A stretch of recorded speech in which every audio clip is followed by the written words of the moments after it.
Podemos ver também nessa oportunidade os atributos que é dado a Jesus, né? Os atributos que só Deus tem. Só Deus tem.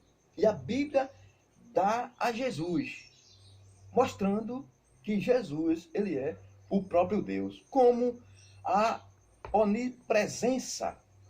Onipresença, né? Nós podemos ver lá em Mateus capítulo 28, versículo 20. Eu vou ler aqui para os irmãos, para não ficar só falando. Mateus 28 e 20. Acerca da onipresença de Jesus. Está aqui. Ensinando-as a guardar todas as coisas que eu vos tenho mandado. E eis que estou convosco todos os dias, até a consumação dos séculos. Isso mostra a onipresença de Jesus. Está convosco todos os dias, até a consumação dos séculos. Ainda existe um outro atributo que só Deus tem, e é dado a Jesus. Interessante, né? Isso só faz confirmar que Jesus, ele é o próprio Deus encarnado. A onisciência, ou seja, ele sabe de todas as coisas. Podemos ver, para confirmar, lá em Mateus, no capítulo de número 9, e o versículo 4. O que é que diz lá em Mateus 9 e 4, acerca de Jesus?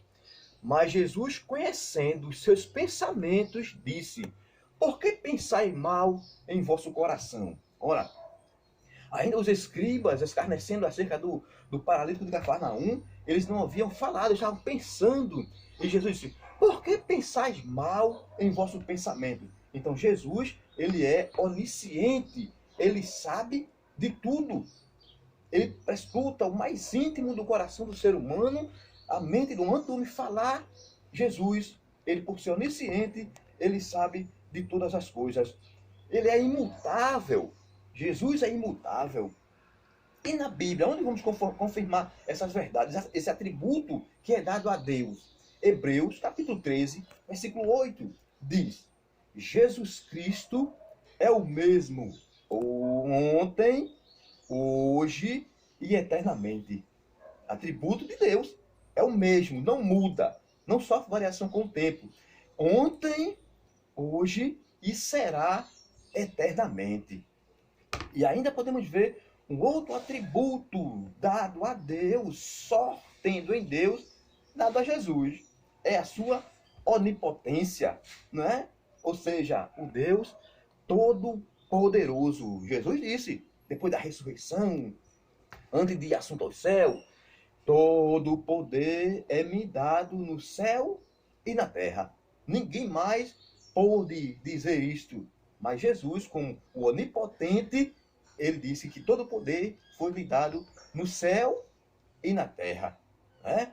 Então, o segundo ponto da lição vem mostrar Jesus como verdadeiro homem. Demos algum exemplo de Jesus como verdadeiro Deus e agora Jesus como verdadeiro homem. Eu quero citar na Bíblia um versículo, no Evangelho de Mateus, capítulo número 24, muito conhecido, versículo 36, quando Mateus narra o que ouviu de Jesus. Jesus disse: porém, daquele dia e hora ninguém sabe, nem os anjos do céu, nem o Filho, ou seja, nem ele mesmo, mas unicamente meu Pai. Ele estava dizendo assim: eu sou homem, e essa data, se referindo ao arrebatamento da igreja, a ele como homem, foi limitado, provando que ele era homem. Porém, naquele dia ninguém sabe, nem os anjos e nem o Filho, mas só meu Pai.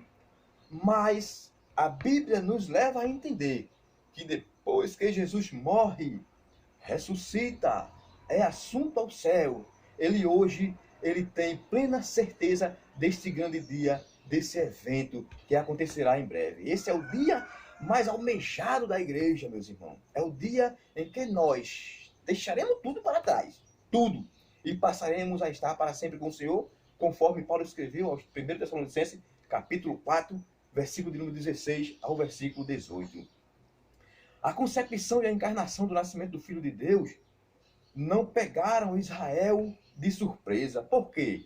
Porque Israel sabia, porque havia profecia de Malaquias, de Mateus, de Gênesis, no Velho Testamento, o primeiro livro da Bíblia, a Malaquias, o último livro do Velho Testamento, profecias de todos os profetas que falaram, que profetizaram acerca da vinda do Messias. Então, a vinda de Jesus, quando se cumpriu lá em Gálatas 4:4, que diz: mas vindo a plenitude dos tempos, Deus enviou seu Filho, nascido de mulher, nascido sob a lei. Este dia não pegou Israel de surpresa, né?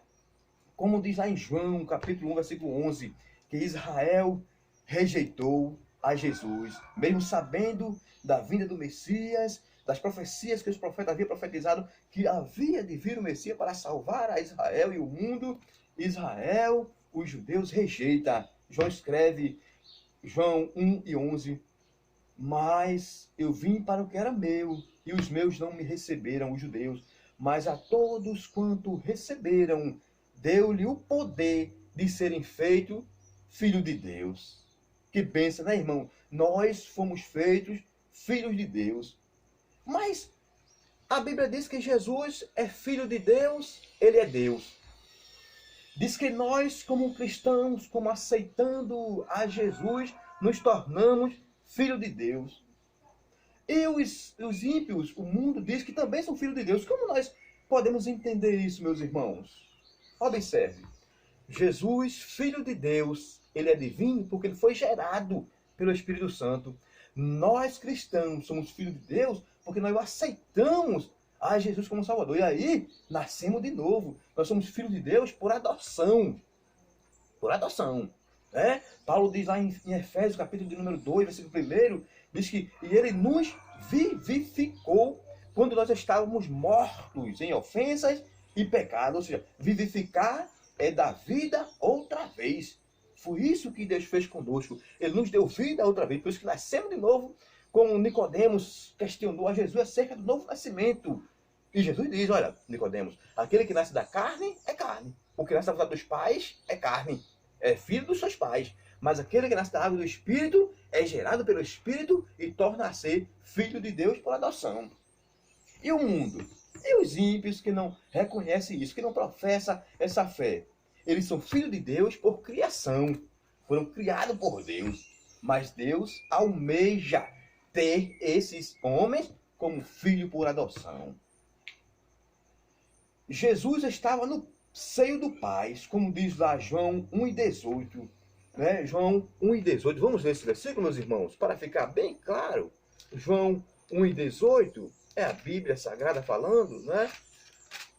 João 1:18, que diz que Jesus já estava no seio do Pai. Diz o versículo 18.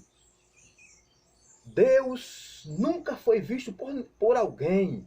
O Filho unigênito que está no seio do Pai, este o fez conhecer. O Filho unigênito que estava no seio do Pai, este o fez conhecer. Então veja que Jesus, ele como Deus, ele sempre estava no seio do Pai. Lá em Provérbios, né, Jesus como a sabedoria de Deus, no capítulo de número 8, versículo de número 26, especialmente o versículo 30. Vamos ler esse versículo, confirmando que Jesus ele já era desde o princípio, né? Desde o versículo de número 30, Provérbio 8:30. Então eu estava com ele e era seu aluno, e era cada dia as suas delícias, folgando perante ele em todo o tempo. Jesus estava com ele em todo o tempo. Simplesmente ele abriu mão da sua glória e disse: Pai, eu vou descer com a missão de resgatar aquilo que tu perdesse, aquilo que o inimigo tirou da presença de Deus, o homem. Jesus veio nessa finalidade de restaurar, de intermediar, de ligar, como Paulo diz a Timóteo, que só existe um mediador entre Deus e os homens. Olha, Jesus Cristo, homem. Jesus Cristo, homem. Glória a Deus. Jesus é o tema das duas principais alianças da história sagrada. Que alianças são essas? A aliança abraâmica e a aliança davídica. No capítulo 12 de Gênesis, aquela linda história da chamada de Abraão. Deus chama Abraão do meio da idolatria, né? Porque eles, olha, Abraão, sai-te do meio da tua parentela, do meio do teu povo, para uma terra que eu vou te mostrar. E farei de ti, Abraão, uma grande nação. Ali, Jesus estava naquele contexto ali de Abraão. Mais na frente, Davi. Jesus vindo da descendência de Davi através da sua mãe Maria. E vamos ler lá em Mateus capítulo 1, versículo 1, né? Mateus 1 em 1, está muito claro isso, para confirmar o que eu estou dizendo.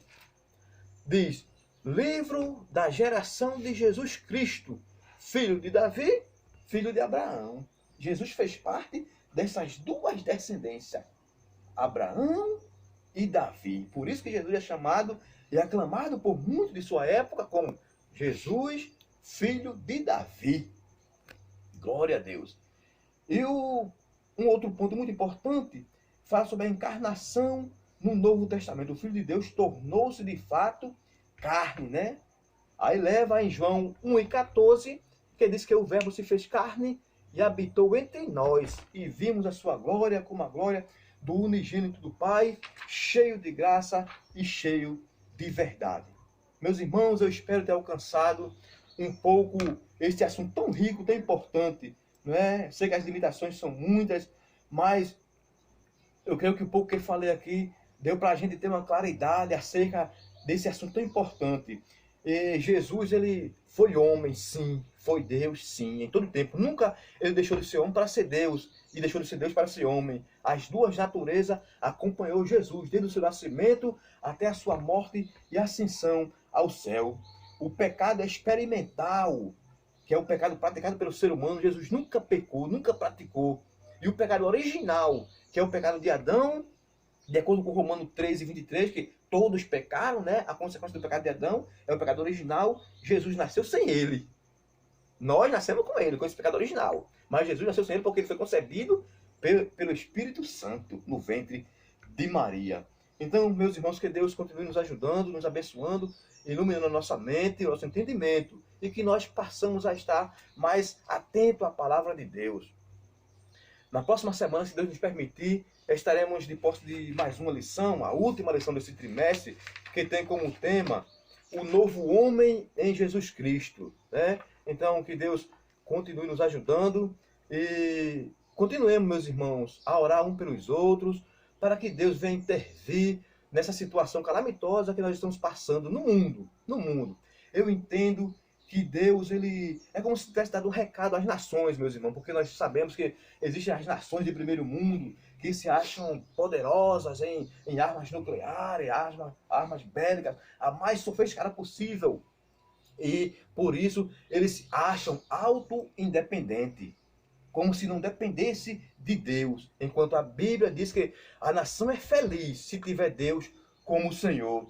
E é como se Deus diz assim, olha, as vossas armas, o vosso conhecimento, a vossa ciência, tecnologia não é nada. E Deus sopra esse vento e o vírus está aí para humilhar esses homens poderosos. Também entendemos que é um recado que Deus está dando à sua igreja, de advertência, de despertamento, de exortação, que nós saiamos do comodismo e trocamos algumas atitudes materialistas pela palavra de Deus, pela oração, pela meditação, pela comunhão com Deus.